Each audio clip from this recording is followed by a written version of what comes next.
Hey everyone, welcome to season 3 of That's Allowed. This season is going to be so exciting. I am introducing a new exciting component today. And so my first victim is the lovely Amy Rahe. Amy, please tell us a little bit about yourself. Thank you so much for having me on. I'm really excited to be joining you today. And my name is Amy Rahe. I am the director of North America for the Freedom Fund, which is a global organization working to combat modern slavery, which has a lot of various components to it. So I am, by that way and by other ways, an activist at heart. And a believer in change and a believer in the change that humans can actually accomplish. So that's a very short bit about me. Yeah. So before we pushed record, we talked a little bit about this first question, which is what story are you not telling? And so I'll just repeat for the folks at home what I said to you, which is that this is very much open to interpretation. Often it's a story that you don't tell, regularly to other people, but it could just be scratching the surface a little bit of the story that you do commonly tell and just going a little bit deeper into it, looking a little bit further down into how you got to where you are now. Yeah.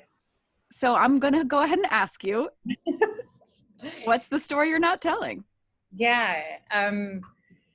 So my mind has been going in lots of different directions with this question of, well, there's a story that I've recently started actually sharing, and I feel like, and I certainly was living dual lives in some ways, where I wasn't actually living in my truth and telling the stories of how I got to where I was, of the various components of my trauma and my life, and how that impacted me and shaped me. And I think it's only been recently, and it's partly because of the work that I do, that I've started to actually explore that and be honest about it and more forthcoming with it, because I think it's important as we think about healing and dealing with trauma. And I work in a sector that is a part of my own story, which I have lived experience of trafficking. And that was something I refused to be honest about for a very long time. Mm-hmm. The other side of that all is really thinking about the long-term impacts and the work and the challenging decisions that we have to make in order to deal with and heal from trauma. I think even in exploring this newfound honesty and truth-telling that I've been going through, which has been its own process, I actively make decisions to not talk about the particulars of my trafficking, because within that space, within the anti-trafficking space, that is what people are asked to do. And so it winds up translating into not telling the particulars of many parts of that story. Right. And I think people forget, people see me and people interact with me and they're like, sure, you have PTSD or you have complex PTSD, but like, you've got it. It's fine. Like, you've dealt with it. Like, you're good. And I'm Good, like, right? am I I? mean, it's all relative, right? Yeah. I'm like, you haven't seen, the days on the couch. Sorry, there's a phone ringing. And I'm just going to, okay, it stopped, sorry. No problem. Yeah, I mean, I think it is this, I choose to show up in spaces and in ways when I can choose to show up in spaces and ways where people don't understand that I have PTSD, where people don't understand that I've had difficult life circumstances. But the work behind it and the parts that continue to show up are certainly, the work is very extensive, and how it continues to show up in my life is quite difficult and quite real. And I think that there's that part that I don't ever talk about, and I think I don't see enough. I think oftentimes when we talk about trauma, we really talk about the pain and the particulars of that trauma, as opposed to like, okay, well, maybe we've dealt with the horrors of it. Maybe it isn't that my life isn't completely spent on the couch, trying to deal with a nervous system that's shot, but it's still in process. Mm-hmm. So with that all said, Yeah. I don't know. I think in thinking about this both the story of the particulars and the story of the healing, I'm trying to think, what would be interesting to explore. Yeah. Well, I have a couple of questions. Sure. Just hearing all that. The first question is, so you were sort of saying that you were living these kind of parallel lives. So what was the mask story? What was the persona that you were putting on for a long time? And what was the story you were telling yourself and telling other people about how Yeah. you came to where you are? Yeah. So the most recent mask story, I was working in financial services for about 5 or 6 years, and was terrified, like literally just had this terror inside of me Mm-hmm. of anyone finding out about the other side of me. And so I never lied about who I was or what my experiences were, but a lot of it felt quite performative in terms of I wouldn't, it was everything's fine. I love to joke around. I love to be in relationship. I love to make people feel comfortable. And with that kind of personality, people just expect that you've had an easy time growing up, and I would never challenge those assumptions. People would assume I would go home for the holidays, which I don't, and I didn't. And people never challenge those, I never challenge those assumptions. And also, yeah, I never, outside of the family parts, it was also this mask of not allowing anybody to see the fact that I was incarcerated, right? And that actually impacted how I came into the work. Everybody was always very confused about the fact that I was a bit older and started as a receptionist and then quickly worked my way up. But people were always confused about why I started as a temp worker and wasn't immediately hired into a different position, and didn't understand this criminal background. And I would never give context for that. Mm-hmm. And then the other part of it was really hiding this other side that had been an addict for years. And,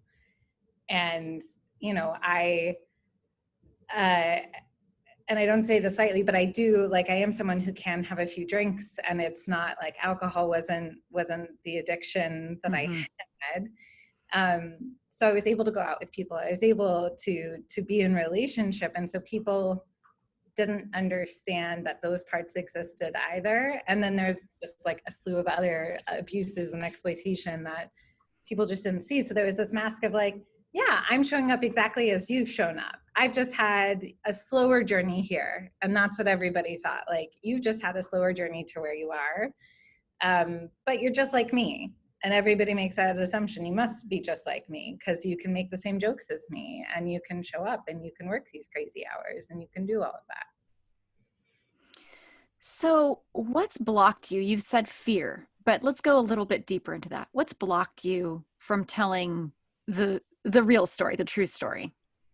Yeah, I mean, that block comes from my childhood. Mm-hmm. Uh, I grew up in an abusive family, and that is really the root of most of the other trauma in my life. or what created an environment for more trauma to exist.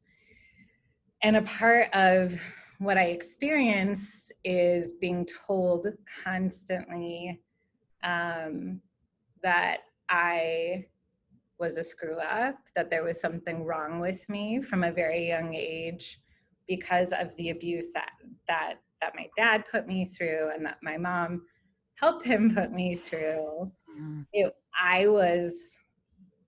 They made me wrong. It was easier to blame me than Sure. to say, right, we're wrong, we're doing something pretty horrific to our own child.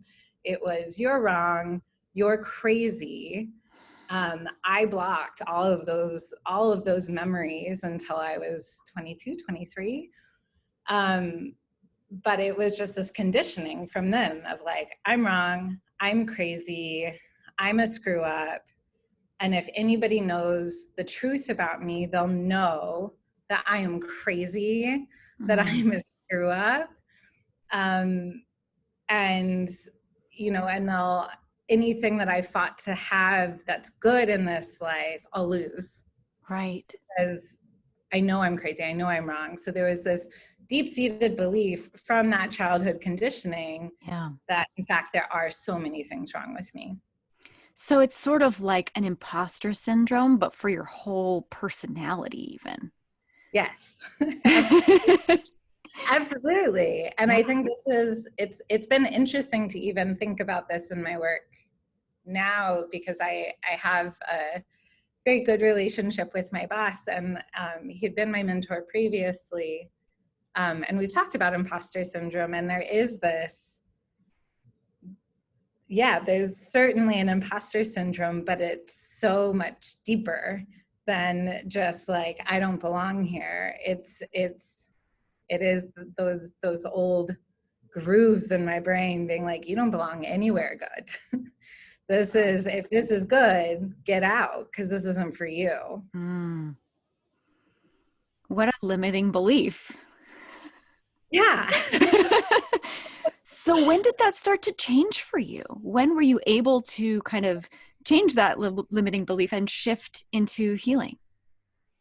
To be honest, I think that's been a many year long Oh, process. yeah, I'm sure. I'm sure. I'm just wondering if there was there's usually a sort of turning of the tide moment, some point where something happens and you're able to kind of see the negative effects strongly enough. You know, people will tolerate things as long as they're tolerable. And there's usually a kind of rock bottom moment where things are intolerable and you know things have to change. Can you just start Yeah. from there and take Yeah. us to here? Yeah. So I think it's really interesting. I think there was an accumulation of rock bottom moments. Yeah. I hear that. I hear that loud and clear. It's like, was this rock bottom? I don't know, because then there's this thing that happened after that, which was also pretty rock bottom. Exactly. It's really hard. I mean, so the addiction that I went through was a heroin addiction, which is I don't recommend it to anyone. Okay, good to know. I'll cross it off my list.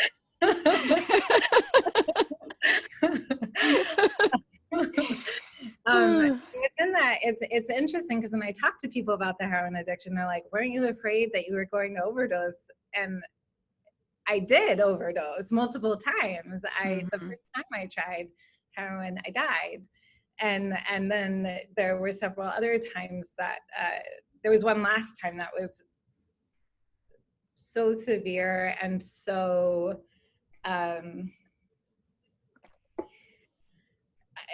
really jarring afterwards, and really having having an out-of-body experience, having all of these things happen within it. And in that out-of-body experience, I remember as I was like looking at myself knowing I'm not done yet. I'm not done here. Yeah. And kind of going back into my body. And not that was the moment, because I continued down this path, though very shortly after that, I was incarcerated. And And that was a huge defining moment. I will say, I often think that once we have a kind of mind shift change, the universe kind of, it's like, you know, the world is like a mirror, right? And so when you change something here, then you start to see it out there. But at first, what often happens is what you're doing has to stop. And so if Yeah, you don't stop it on your own, the world kind of conspires to stop it for you. And in it's not necessarily very pleasant ways. not very pleasant. It's like, I tried to give you your rock bottom and Right? realization, but we're going to give you another moment. Exactly. You can try and sort this. I Yeah. ended up spending about a month in jail, which was a really, in so many ways, a transformative and powerful and meaningful experience, because I got to see myself reflected in all of the women around me. Yeah. I got to see that the women I was sharing this space with all had these recurring, we all had the same traumas. We all had gone through childhood abuse. We'd all gone through various forms of exploitation. We'd all gone through addiction, abusive relationships, all of these various components, and then got trapped in this cycle of those components continuing, and then winding up in jail, and then just going through this. Yeah. And I remember being struck at some point while I was there, while I was just trying to read a ton of books and write a bunch and listen to people, just realizing this is not where I want to be in 10 years. Yeah. And in fact, I won't be anywhere in 10 years if I continue my life the way that it is. And I believe that was a pivotal moment for me. It wasn't clean. You know, I got out of jail and I had a very rocky beginning to changing my life. And, you know, certainly probation forces some of that on oneself. But it was still tricky because I still at that point had blocked out almost all memories before the age of 14. I was just being able to formulate or understand the sexual assaults that I had gone through. Like, it took a long time for me to have the words for rape. Yeah. I hadn't been able to define the exploitation I had gone through. So there was so much trauma that had never even been tapped. Yeah. So getting out of jail and trying to go back into the world was a great beginning, but it was tough, but it was the start. It was the start of the shift. Yeah. And the start of, I think, within that shift, being able to start confronting those beliefs, being able to confront that conditioning that was so embedded within every part of my being. And I think some of the biggest things that happen in my life thereafter, one of the biggest changes that happened for me was being able to do EMDR therapy. I had an incredible therapist, and we did very 90-minute sessions every week. And every session we were doing EMDR. I've done EMDR therapy since, but I tend to not need to do the EMDR part every time because there's just not so much trauma. What does that stand for, EMDR? So I always get this wrong. It's eye movement. Hold on.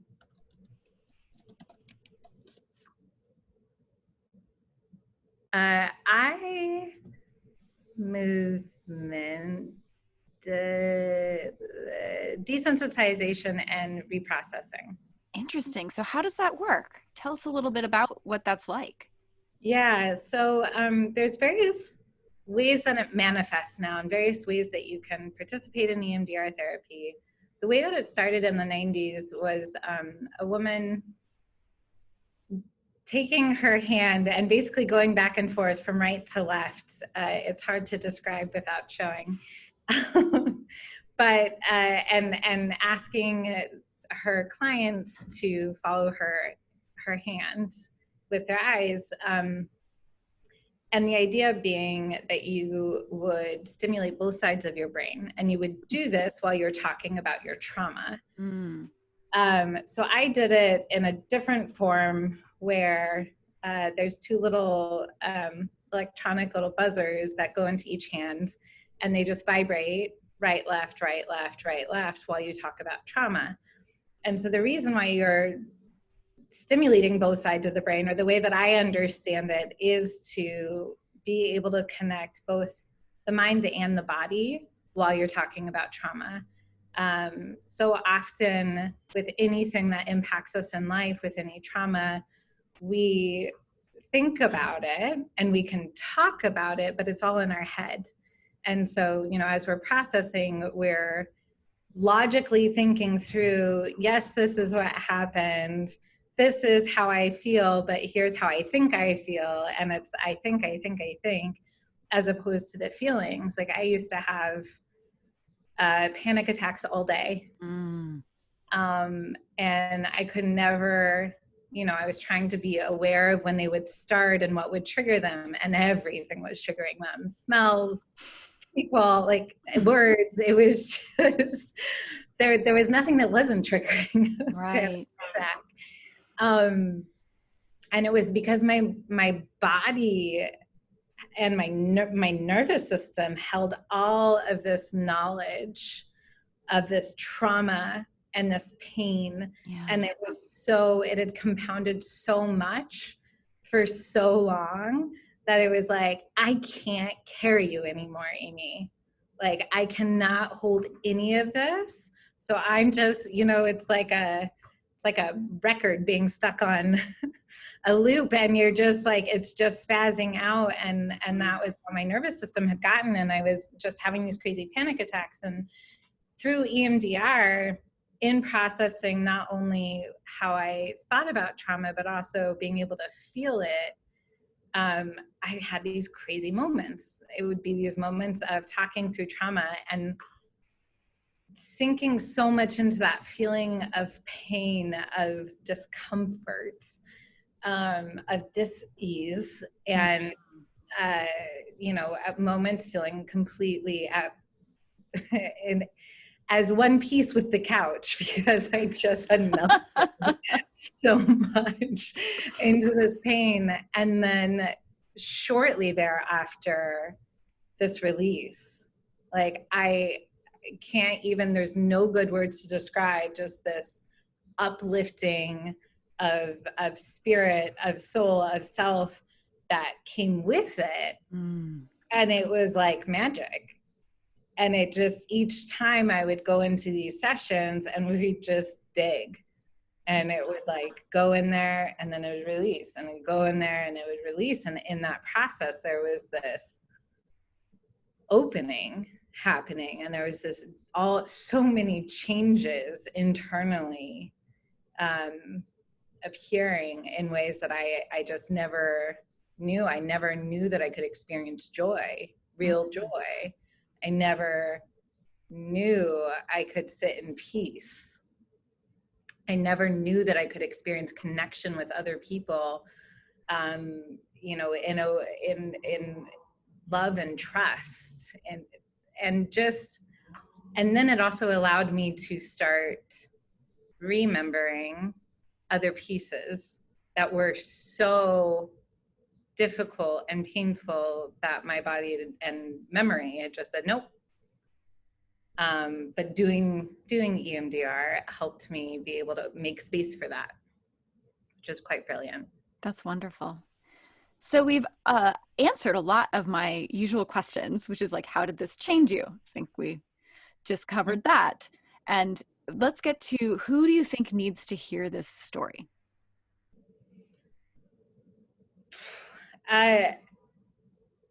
That's really interesting. I think everyone, and I think everyone needs to hear the stories of how we go through the things that we go through, how we heal those parts that we need to heal, in order to continue on our journeys. Because I believe all of us come with our own stories of pain, of difficulty, whether it's conscious, sometimes it's unconscious, sometimes it's just avoided. And I think it's imperative to understand that there's healing in truth. There's healing in openness, and that it's not something to be ashamed of. I think this was also a part of what drove my beliefs about myself and about how I could show up for so long, is just this deep shame that it is all my fault. It is all my burden. And I'm not the victim, I'm the problem. As opposed to being able to understand that I am, and we are all love. We are all worthy of loving ourselves. And then in being in connection, in community with one another to share those bits of love and to be able to then participate in the world with that love. And I think this narrative of shame haunts so many of us for so many different reasons. So I think, everyone needs to hear one another's stories, and I'm happy if my story helps anybody, but I think in talking about these things, we make it more accessible for folks to begin that journey of healing. Absolutely. So what would you say is the main message or takeaway from your story of healing?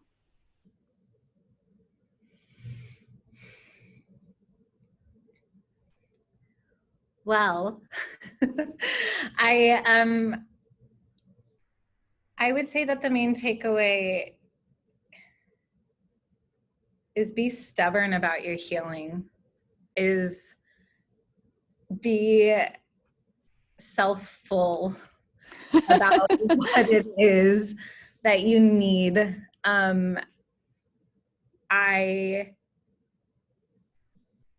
And be gentle with yourself along the way. I think that I'm quite intense about the things that I need to heal and the things I know that I need. And in that, I can sometimes be quite hard on myself, but I think there is this balance that I try to remember, and I hope that people remember, which is, yes, be intense about your healing, because at the end of the day, that is what matters. And it is a journey, but also find the softness in those edges. Find the softness for yourself, find the love for yourself. Yeah. That's beautiful. Thank you. Yeah. All right, so I'm going to take you on a new journey now. So I want you to close your eyes for a moment. And I have a power to wave this magic wand, and I have just granted all your wishes. Everything you want has now come true. You have exactly the life that you've always wanted. You are yourself in all of the ways. You are no longer held back by anything. I want you to tell me what your amazing life is like right now.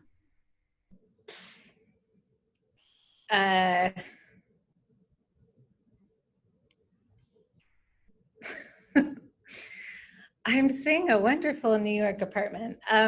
Beautiful. Describe it, please. Details are important. So it is funny because I think about I'm a Leo, so I love to luxuriate. So I see the Absolutely. space that I want to be living in, Yes. which is a beautiful light-filled white space somehow, which is never the place that I actually imagine myself in. Yeah, with a large balcony and beautiful long white curtains. I have to tell you, this is quite strange because I think about my dream apartment in New York City, and it does not look anything like this. Interesting, isn't it? It's so strange. So keep looking around. What else do you see here? Is there anyone else there? Not that I see. Okay. Well, I get the sense that there is somebody else, but I don't know who that somebody else is. Totally fair. But how does that person make you feel? Safe, Ooh, beautiful. comfortable. I feel like it feels like home. Like Mm, the space feels like a safe, beautiful, easy, light-filled home, which I think is the dream, absolutely, and is the goal and is the point. I think a part of that, as you were talking about, your hopes and dreams and all of the parts of you, I think a part of why I've chosen to do the work that I do is because of my deep belief in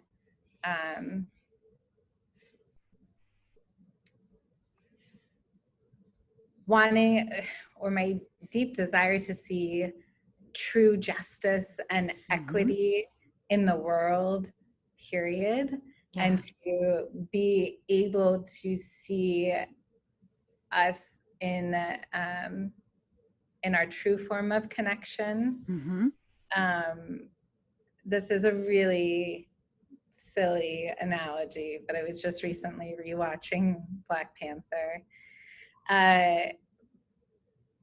And it just was, I don't know, I just kept reflecting on a place like Wakanda Mm-hmm. that seems like it can be filled with equity and justice and, incredible things for human progress because there are not the distractions of war or greed. Yeah. And So so, you in this space, you are creating justice.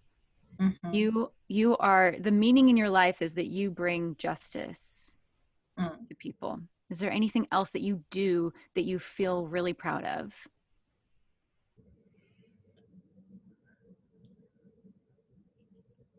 I think it is exactly the thing that you were saying is I'm all of the things that I am and Mm, fully in all of those things. I think that has been one of the biggest pieces of my journey is to feel in power in the truth of who I am, as opposed to the feeling in shame. And so a part of seeing that, and I think a part of why it's so powerful to see that space that's full of light, and I see like colorful throw pillows around, yeah. but it is this like lightness, it's this elevation and just the sense of calm. There's Mm, not chaos, and that is reflected externally in my mind of this kind of open space and open light, but it is also a reflection of the internal of the chaos is not existing. The chorus in my head that loves to go on and on all day has calmed significantly. Um, mm. Beautiful. yeah. Is there anything else you want to say about this life that you have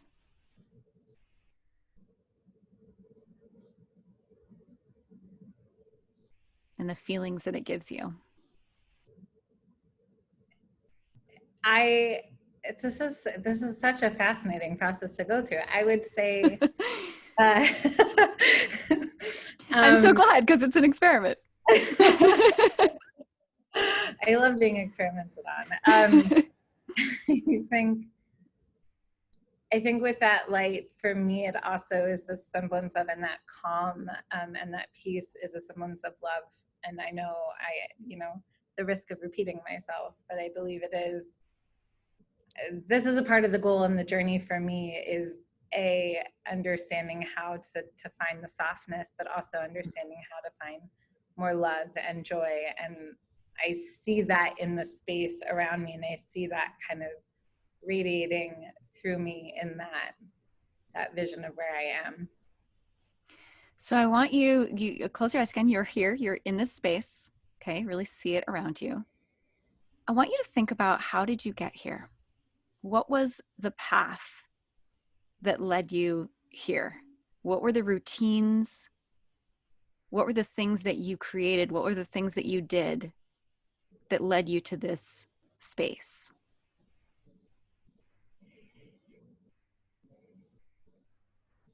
And if anything comes up that you want to share, go ahead. Yeah, I'm giggling to myself, partly because the thing that comes up so swiftly is letting go of needing of the defining or of the plan, and allowing Yeah. that to happen. Surrender. Yes, I'm not good at that. I mean, I think that's been the things that have happened in my life have all happened because I've just allowed it and I have surrendered to it, but it doesn't mean that I haven't fought with the universe, with life about it. Like, are you sure? I don't want to do this. Or not, also fought when I haven't wanted to surrender soon enough. But that becomes quite clear in this picture, is the surrendering, is the letting go Mm. of that fight. And then the other thing for me, what gets me there are the things that I am quite intense about, the rituals that I have now. Beautiful. Which are, I get up very early every morning, and my colleagues all laugh at me a little bit because I'm up between 5 and 5:30, and I make ceremonial cacao. I do meditation. I do yoga or go for a walk depending on what I have time for.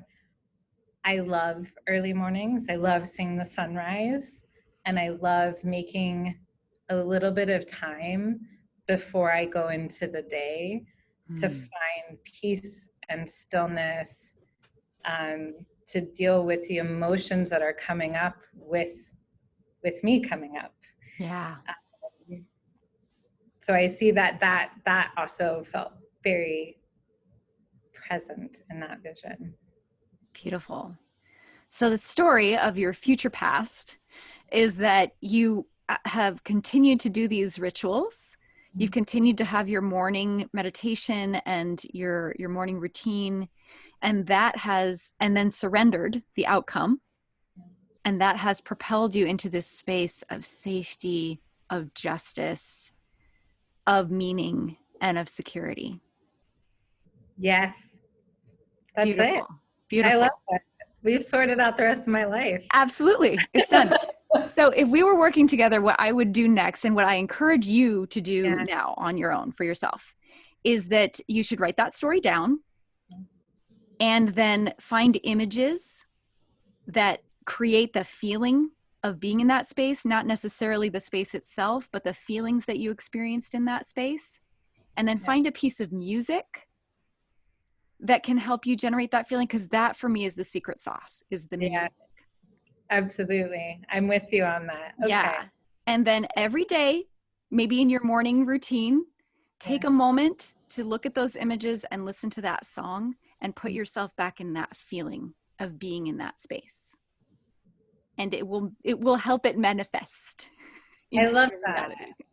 I love that. I'm adding this to my morning Fantastic. rituals. This is amazing. Yay! Successful experiment. So I think I'll do it again. I think you should. It's really, I think that it's so powerful to think about that. Yeah. And not just to think about it, to feel it. I think the missing piece for a lot of people is not just like, okay, I'm picturing very, very furiously, I'm picturing where I want to be, but are you feeling what it feels like to be there? Yeah. That is what you need to do every day, is to feel that feeling of what it feels like to be there. And that's what creates that vibration. I love Yeah. that. That's brilliant. Well, thank you so much for being my first guinea pig. Thank you so much. I feel overjoyed to have participated in that. And I think it's such a powerful, um, powerful, powerful journey to walk through. Wonderful. All right, Amy, thank you so much for being here. Please tell the folks at home where they can find you. So you can find me at so social media or Wherever you like to be found. I feel like I'm like Where's Waldoing? Yeah. You cannot find me. I am a mystery. That's okay too.